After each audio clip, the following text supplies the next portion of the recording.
le président de la République appelait à la non-promulgation de la loi. Mesdames et messieurs les journalistes,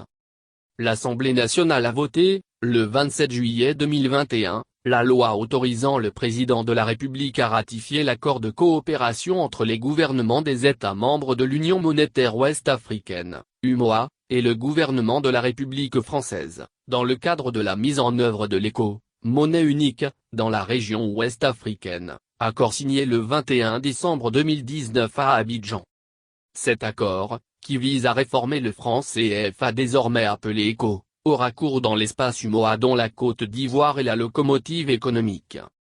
Le présent point de presse a pour objet d'informer l'ensemble des Ivoiriens que le groupe parlementaire Ensemble pour la démocratie et la souveraineté, aide, a voté contre l'adoption de cette loi de ratification à toutes les étapes de la procédure parlementaire, c'est-à-dire aussi bien en commission qu'en plénière.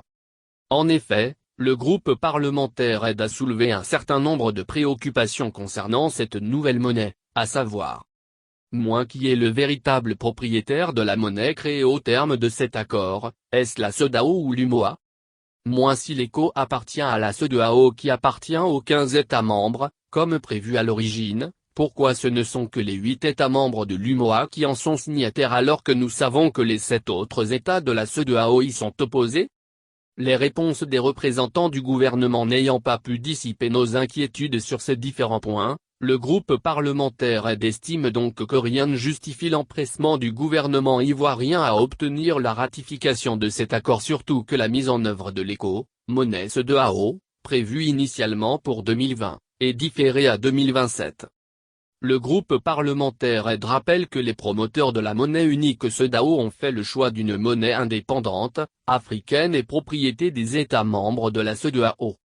Les règles de gouvernance de cette nouvelle monnaie commune sont aux antipodes de celles de la monnaie CFA qui, même en s'appelant désormais ECO, reste arrimée à l'euro, une monnaie forte, dans une parité fixe dont la France est le garant.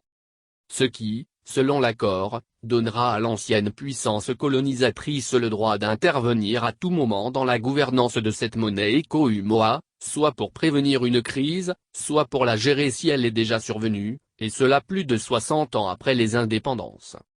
Nous voyons donc clairement que la réforme monétaire proposée par la France, malgré le changement de dénomination du CFA en ECO, continuera de maintenir les États membres de l'UMOA dans une dépendance monétaire infantilisante, qui n'a pas favorisé le développement économique des États membres de la zone UMOA tout en constituant une atteinte grave à leur souveraineté nationale.